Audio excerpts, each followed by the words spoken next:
வணக்கம். நான் கவிதா. எங்கள மாரி நடுத்தர குடும்பத்தில வந்து ஒரு பழக்கம் இருக்கும். அது என்னன்னா, அது எல்லார் ஃபேமிலிலயும் இருக்கான்னு எனக்கு தெரியல. அ ஒரு சில ஃபேமிலிஸ் ஆனா சொல்லியிருக்காங்க என்கிட்ட இந்த மாதிரி இருக்கு அப்டின்ட்டு. அது என்ன அப்டின்னா வந்து, ஒரு வீட்ல 2 ஆண் குழந்தைங்க இருந்தாவோ, இல்லன்னா ஒரு 2 பெண் குழந்தைங்க இருந்தாவும் சரி, முதல் குழந்தை வந்து எல்லாருக்குமே ரொம்ப ஸ்பெஷல். எந்த குழந்தையா இருந்தாலும் சரி, முதல் குழந்தை வந்து கன்சீவ் ஆனதுலேருந்து நம்ம வந்து பார்த்து பார்த்து பண்ணுவோம் எதுவா இருந்தாலும். சாப்பிட்றதுலேருந்து, நடக்கிறதுலேருந்து, நம்ம படுத்து தூங்காத விஷயம் வரைக்கும் எல்லாமே ஒண்ணு ஒண்ணா பார்த்து பார்த்து செய்வோம். அதே மாதிரி அந்த குழந்தை பொறந்ததுக்கப்புறம் கூட அவங்களுக்கு நம்ம பார்த்து பார்த்து செய்வோம் எல்லாமே. என்ன சாப்பாடு குடுக்கறது, ஊசி போட்டா எப்படி என்ன மருந்து குடுக்கறது, அப்புறம் குழந்தைங்க உடம்பு சரியில்லனா எப்படி பார்த்துக்கிறது, அந்த மாதிரி ஒவ்வொரு விஷயத்தையும் நம்ம பார்த்து பார்த்து குடுப்போம். சாப்பாடு இத குடுக்கலாமா, இது குடுக்கக்கூடாதா அப்படின்னு சொல்லிட்டு எதோ ஒன்னொன்த்தையும் நம்ம டிஸ்கஸ் பண்ணி, இல்ல டாக்டர்கிட்ட கேட்டு, இல்ல வீட்ல இருக்கிறவங்ககிட்ட கேட்டு, அந்த மாதிரிலாம் தான் நம்ம குடுப்போம். சாதாரணமா நம்ம ஒரு விஷயத்த நம்ம அவங்க பழக்கிட மாட்டோம். அந்த மாதிரி பார்த்து பார்த்து நம்ம செய்வோம்.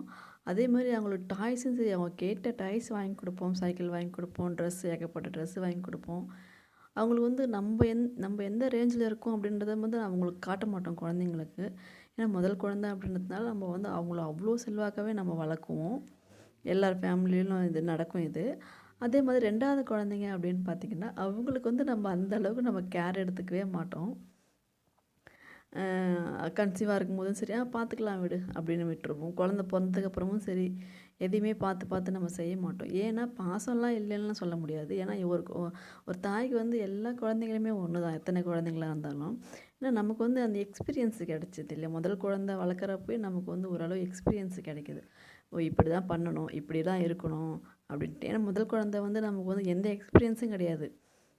நம்ம ஃப்ரெஷ்ஷா இருப்போம். அதனால நமக்கு எல்லாத்துக்குமே நம்ம பயப்படுவோம். பார்த்து, பார்த்து, பார்த்து பண்ணுவோம்.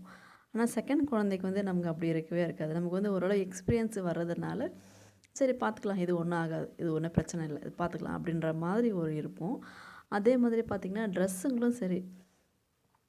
நம்ம முதல் குழந்தைக்கு அவ்வளோ ட்ரெஸ் இருக்கும். செகண்ட் பேபிக்கு பார்த்தீங்கன்னா, அண்ணா ட்ரெஸ் போட்டுக்க சொல்லுவோம். அண்ணா ஷூ போட்டுக்க சொல்லுவோம்.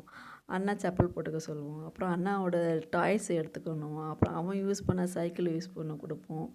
எல்லாமே இந்த குழந்தைங்களுக்கு செகண்ட் ஹேண்ட் பொருளா தான் நம்ம குடுப்போமே.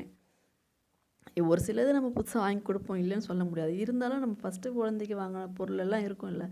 அத தான் இந்த குழந்தைக்கு நம்ம யூஸ் பண்றதுக்கு குடுப்போம். அவனுக்கு எங்க வீட்லயும் பாருங்க அப்படிதான். ஸ்ரீராமுக்கு வந்து பார்த்தீங்கன்னா, 3 மூட்டை வரையிலும் டாய்ஸ் இருக்கும். ஆனா ஸ்ரீவர்ஷனுக்கு வந்து அந்த அளவு டாய்ஸே கிடையாது. இருக்கிற பழைய டாய்ஸே விளையாடட்டும் அப்படின்னு சொல்லி பழைய டாய்ஸுங்களே எடுத்து குடுத்துட்டோம். அதேமாரி ட்ரெஸ்ஸுங்களும் பார்த்தீங்கன்னா கூட அவ்வளோ ட்ரெஸ்ஸு முதல்ல குழந்தைங்களுக்குலாம் இருக்கும். செகண்ட் குழந்தைக்கலாம் நம்ம தேவைப்படும்போது எடுத்துப்போம்.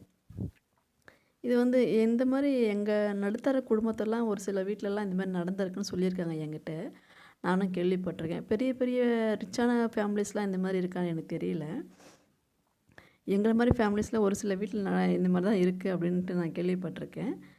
உங்க வீட்ல எப்படின்றத நீங்க சொல்லுங்க. அதே மாதிரி நீயா நானா கூட ஒரு நாள் இந்த ஷோ பண்ணியிருந்தாங்க. முதல் குழந்தையும், அம்மாவும் ஒரு சைடு, 2வது குழந்தை ஒரு சைடு. இல்லையா? அது ஒரு ஷோ பண்ணியிருந்தாங்க. நான் பார்த்துருந்தேன் அந்த ஷோவ. அந்த செகண்ட் பையன் இருக்கான் இல்லையா? அவன் சொல்லுவான், "எனக்கு வந்து எங்க அம்மா எதுவும் பண்றது கிடையாது. எல்லாமே எங்க அண்ணனுக்கு தான் செய்றாங்க. அவன் மேல தான் பாசமா இருக்காங்க. அவன தான் பார்த்து பார்த்து வளர்க்குறாங்க. அவனுக்கு தான் வேண்டியது செய்றாங்க. என்ன வந்து கண்டுக்கிறதே கிடையாது. என்ன பார்க்கறது கிடையாது." அப்படின்னு சொல்லிட்டு 2வது பையன் சொல்லுவாங்க. அது வந்து உண்மையே கிடையாது. ஒரு அம்மாவுக்கு வந்து எல்லா குழந்தைங்களுமே ஒண்ணு தான். என்ன அப்படின்னா, முதல் குழந்தை மேல கொஞ்சம் ஸ்பெஷலா கொஞ்சம் பாசம் இருக்கும். ஏன்னா முதல்ல பொறக்குறாங்க இல்லையா? அது கொஞ்சம் ஸ்பெஷல் கொஞ்சம். ஏன்னா சில பேரு 10 வருஷம் கழிச்சு குழந்தை பொறக்கும், 5 வருஷம் கழிச்சு குழந்தை பொறக்கும். சில பேர் ட்ரீட்மெண்ட் பண்ணி குழந்தை பொறப்பாங்க இல்லையா? அந்த மாரி ஒரு எதிர்பார்ப்போட காத்துட்ருந்து பொறக்கிற குழந்தை முதல் குழந்தை. அதனால அந்த முதல் குழந்தை மேல கொஞ்சம் பாசம் அதிகமா இருக்கும். அவ்வளோதான் தவிர, எல்லா குழந்தைகளுமே ஒண்ணு தான். முதல் பையன் தான் பாசம், 2வது பையன் பாசம் கிடையாது, 3வது பையன் பாசம் கிடையாது அப்படிலாம் யாருமே நினைக்கக்கூடாது. அந்த மாதிரியும் கிடையாது. ஆனா நீயா நானா ஷோல பேசியிருந்தாங்க ஒரு டைம் நான் பார்த்துருக்கேன். அதுதான் நான் உங்ககிட்ட சொல்லிட்டுருக்கேன். அதே மாரி ஸ்ரீவர்ஷனும் பார்த்தீங்கன்னா, அது எங்க வீட்லயும் அந்த மாரி தான். ஸ்ரீவர்ஷன்ல டாய்ஸ்லாம் அந்த அளவுக்கு கிடையவே கிடையாது. எல்லாமே ஸ்ரீராமோடது தான் எடுத்து விளையாடிட்டு இருக்கான். அதேமாரி ட்ரெஸ்ஸும் கூட நெறையும் எங்க வீட்ல வந்து ஸ்ரீராமுக்கு தான் நெறைய ட்ரெஸ்ஸே இருக்கும். ஏகப்பட்ட பீரோல் ஃபுல்லா அவனுக்கு தான் இருக்கும். அது ஒவ்வொரு ட்ரெஸ்ஸும் நானே போய் பார்த்து, பார்த்து, பார்த்து எடுத்திருப்பேன். எங்க வீட்டுக்காரங்கலாம் எடுக்க விட மாட்டேன். நானே பார்த்து, பார்த்து செலக்ட் பண்ணுவேன். ஆனா ஸ்ரீவர்ஷனுக்கு வந்து எனக்கு கடைக்கு போறதுக்கு கூட நேரம் கிடையாது. எங்க வீட்டுக்காரரே எடுத்துன்னு வந்து சொல்லுவேன். அவரே நீயே உங்களுக்கு பிடிச்சத எடுத்துன்னு வந்துருங்க அப்படின்னு சொல்லுவேன். அவரே எடுத்துன்னு வந்துடுவார்.